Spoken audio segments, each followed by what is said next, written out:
Good morning my dear cadets. कैसे हैं आप? क्या कर रहे हैं? आज हम प्रश्न और उत्तर के बारे में चर्चा करेंगे। ध्वनि की कविता को मैंने समझाया।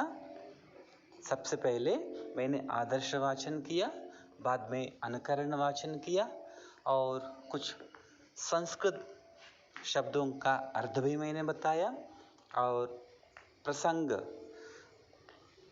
कविता के first stanza, second stanza, third stanza, पहला पद, दूसरा पद और तीसरे पद के बारे में मैंने समझाया है। अब हम प्रश्न और उत्तर के बारे में जानकारी प्राप्त करेंगे।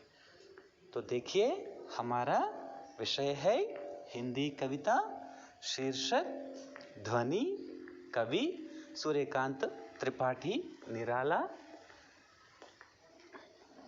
प्रश्न और अभ्यास। फर्स्ट क्वेश्चन देखिए, कवि को ऐसा विश्वास क्यों नहीं है कि उसका अंत अभी नहीं होगा। और एक बार देखिए, फर्स्ट क्वेश्चन क्या है? कवि को ऐसा विश्वास क्यों नहीं है कि उसका अंत अभी नहीं होगा। आंसर क्या है? कवि को ऐसा विश्वास इसलिए है क्योंकि अभी उसके मन में नया जोश व उमंग है। अभी उसे काफ़ी नवीन कार्य करने हैं। यह युवा पीढ़ी को आलस्य की दशा से उबारना चाहते हैं, बचाना चाहते हैं। कवि को ऐसा विश्वास क्यों नहीं है उसका अंत अभी नहीं होगा। इसका क्या मतलब है? कवि यह कहना चाहता है, सूर्यकांत त्रिपाठी निराला यह कहना चाहता है, जिस प्रकार वसंत ऋतु का अंत नहीं होता है, जिस प्रकार प्रकृति में हरियाली छा जाती है, उसी प्रकार कवि का अंत भी नहीं होता है। कवि का अंत का मतलब क्या है? कवि के मन में जितने भी विचार हैं, जितने भी भावनाएं हैं, विचार और भावनाएं, जैसे जोश है, उमंग है, उत्साह है, साहस है, ये गुण जो है कवि के हृदय में, कवि के मन में है। इन गुणों को कवि किसको सिखाना चाहता है? इन गुणों को कवि आज की युवा पीढ़ी को सिखाना चाहता है। युवा पीढ़ी को प्रोत्साहित करना चाहता है, युवा पीढ़ी को उपदेश देना चाहता है, युवा पीढ़ी को कुछ संदेश देना चाहता है। इसलिए कवि को ऐसा विश्वास है कि उसका अंत कभी नहीं होगा। कवि की भावनाएं, कवि की कल्पनाएं, कवि के विचार का अंत कभी नहीं होता है। क्योंकि हम आदमी बूढ़े हो सकते हैं, लेकिन हमारे विचार, हमारी भावनाएं, हमारी कल्पनाएं कभी नहीं बूढ़े नहीं हो सकते, कभी नहीं पुराने नहीं पड़ सकते।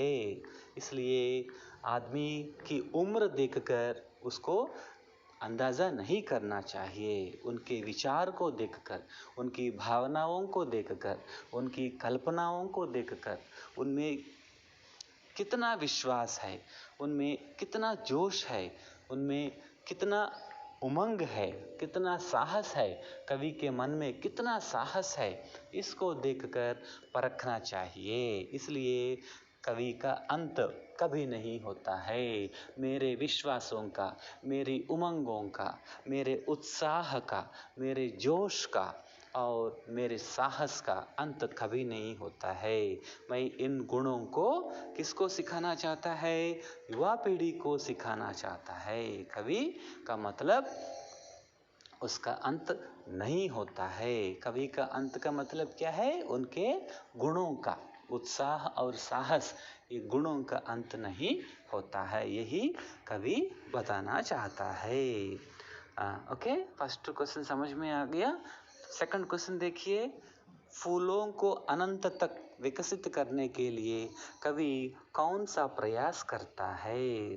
फूलों को अनंत तक विकसित करने के लिए कवि उन्हें कलियों की स्थिति से निकालकर खिले फूल बनाना चाहता है, कलियों को फूल बनाना चाहता है। कवि का मानना है उसके जीवन में वसंत आया हुआ है, इसलिए वह कलियों को हाथों से वासंती स्पर्श से खिला देगा। वह फूलों की आंखों से आलस्य हटाकर उन्हें चुस्त व जागरूक करना चाहता है। मैंने पहले ही बताया था, सूर्यकांत त्रिपाठी निराला ने इस कविता में प्रकृति का मानवीकरण किया है, पर्सोनिफिकेशन ऑफ द नेचर। प्रकृति का मानवीकरण का मतलब क्या है? कवि यह कहना चाहता है प्रकृति के माध्यम से हमको कुछ सीखना चाहिए, हमको कुछ सीखना चाहिए। प्रकृति कुछ न कुछ सिखाती है, कुछ न कुछ सिखाती है। जैसे कली जो है फूल में बदलकर खिलती है। पुष्प के पहले, फूल के पहले कली का रूप होता है। कली सूरज की किरणें गिरने पर धीरे धीरे विकसित होकर पुष्प बन जाती है। उसी प्रकार कवि जो है अपने मन में जितने भी भावनाएं हैं, कल्पनाएं हैं, विचार हैं और उनका जो साहस है, उत्साह है, उमंग है, जितने भी अच्छे गुण हैं उनको जो है धीरे धीरे हमारी युवा पीढ़ी, यूथ के पास ले जाना चाहता है और इन गुणों को जो है गुणों को जो है हमारे युवा पीढ़ी को सिखाना चाहता है।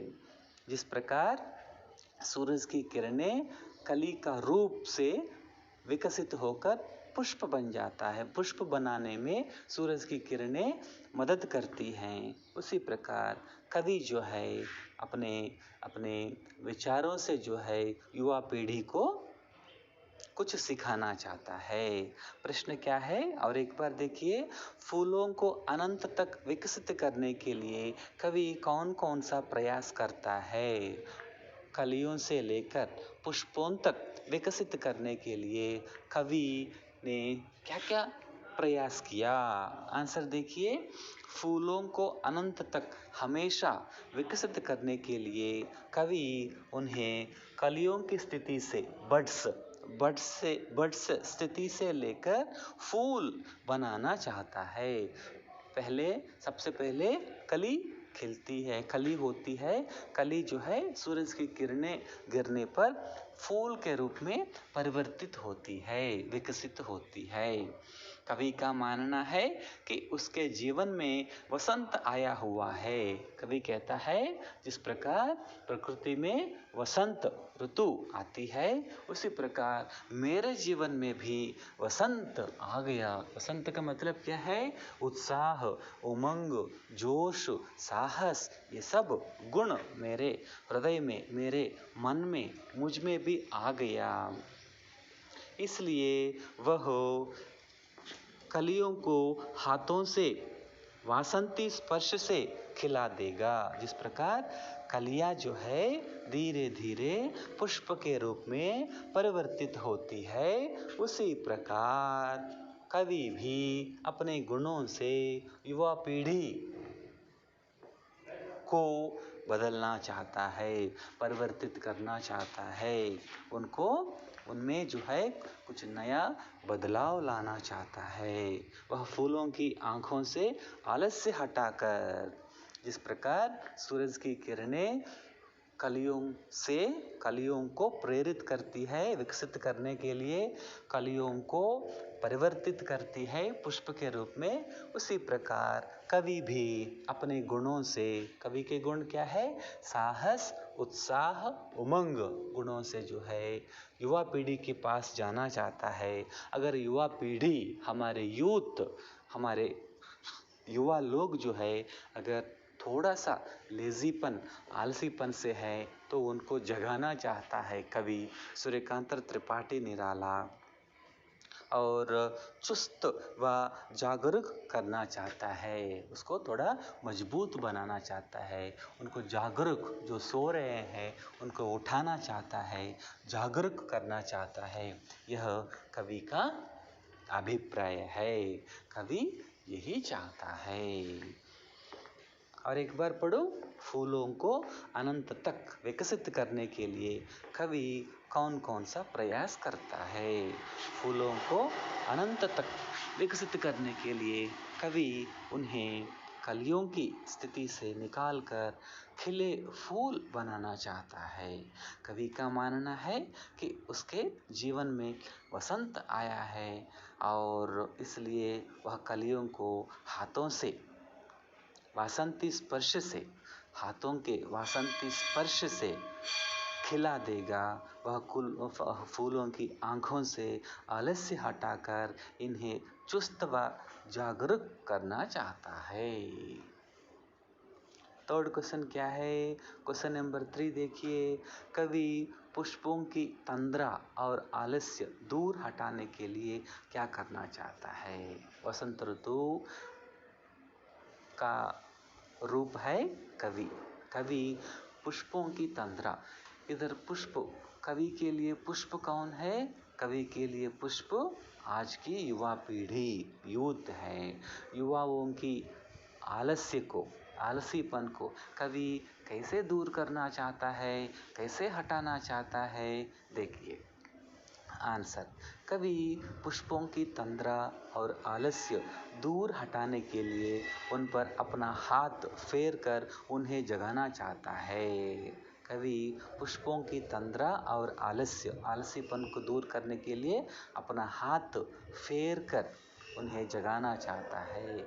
इधर कौन, फूल कौन है? हमारे यूथ, उनके पास जाकर अपने हाथों से, अपने गुणों से जो है उनको जगाना चाहता है। वह उनको चुस्त, प्राणवान, आभावान, आभा का मतलब कांति, व पुष्पित करना चाहता है। फूल को प्राणवान, आभावान और पुष्पित करना चाहता है। इसलिए कवि नींद में पड़े युवाओं को प्रेरित करके उनमें नए उत्कर्ष के स्वप्न जगा देगा, उसका आलस्य दूर भगा देगा तथा उनमें नए उत्साह का संचार करना चाहता है। जितना भी प्रश्न है इनका मूल रूप एक ही है, कवि जो है युवा पीढ़ी को, युवाओं को प्रोत्साहित करना चाहता है। और प्रकृति में बसंत ऋतु जो है सारी दुनिया को आभा मीन्स कांति देती है। जिस प्रकार बसंत ऋतु जो है सभी लोगों को आकर्षित करती है, तरोताज़ा देती है, उसी प्रकार कवि भी हमारी युवा पीढ़ी को जो है कुछ संदेश देना चाहता है और उनमें परिवर्तन लाना चाहता है। और एक बार देखिए, कवि पुष्पों की तंद्रा और आलस्य दूर हटाने के लिए क्या करना चाहता है? कवि पुष्पों की तंद्रा और आलस्य दूर हटाने के लिए उन पर अपना हाथ फेर कर उन्हें जगाना चाहता है। अपने हाथ से, अपने स्पर्श से उनको जगाना चाहता है। वह उनको चुस्त, प्राणवान, आभावान व पुष्पित करना चाहता है, मजबूत बनाना चाहता है, पुष्पों को मजबूत बनाना चाहता है। इसका मतलब युवा पीढ़ी को मजबूत बनाना चाहता है। प्राणवान, प्राण का मतलब क्या है? एक लाइफ देना चाहता है। प्राण, लाइफ देना, युवा पीढ़ी को एक लाइफ देना, नया जीवन देना चाहता है। आभावान, आभा का मतलब क्या है? कांति, एकदम लाइटनिंग देना चाहता है। उनका चेहरा जो है, युवाओं का चेहरा जो है उनको खिलाना चाहता है। उनके चेहरे में, उनके मुख में जो है कांति लाना चाहता है। इधर कांति का मतलब मुस्कान, मुस्कान लाना चाहता है। और पुष्पित कराना चाहता है, पुष्पित करना चाहता है, विकसित करना चाहता है। इधर युवाओं का विकास का मतलब क्या है? भौतिक विकास और मानसिक विकास, physical development as well as mental development, psychological development. देखो, सूर्यकांत त्रिपाठी निराला ने इन 3 शब्दों से जो है क्या क्या बताना चाहता है? हमारी युवा पीढ़ी को जो है प्राणवान बनाना चाहता है, प्राण लाइफ देना चाहता है, जीवन देना चाहता है, आभावान बनाना चाहता है, कांति उनके चेहरे में, उनके मुख में मुस्कान लाना चाहता है, पुष्पित करना चाहता है। पुष्पित का मतलब क्या है? उसको physical development as well as mental development, भौतिक विकास के साथ साथ मानसिक विकास भी कराना चाहता है। अतः कवि नींद में पड़े युवाओं को प्रेरित करके उनमें नए उत्कर्ष, उत्साह के स्वप्न जगा देना चाहता है, उनका आलस्य दूर भगा देगा तथा उनमें नए उत्साह का संचार करना चाहता है। ये 3rd क्वेश्चन हो गया। 4th क्वेश्चन क्या है? देखिए, वसंत को ऋतुराज क्यों कहा जाता है? आपस में चर्चा कीजिए। वसंत ऋतु को ऋतुराज क्यों कहा जाता है? वसंत को ऋतुराज कहा जाता है क्योंकि यह सभी ऋतुओं का राजा है। इस ऋतु में प्रकृति पूरे यौवन होती है। इस ऋतु के आने पर सर्दी कम हो जाती है, मौसम सुहावना हो जाता है।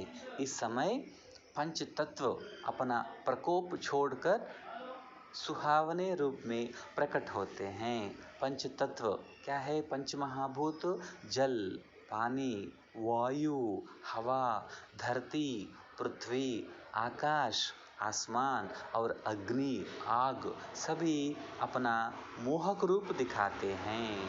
पेड़ों से नए पत्ते आने लगते हैं, आम बोरों से लद जाते हैं और खेत सरसों के फूलों से भरे पीले दिखाई देते हैं। सरसों के पीले फूल ऋतुराज के आगमन की घोषणा कर देते हैं।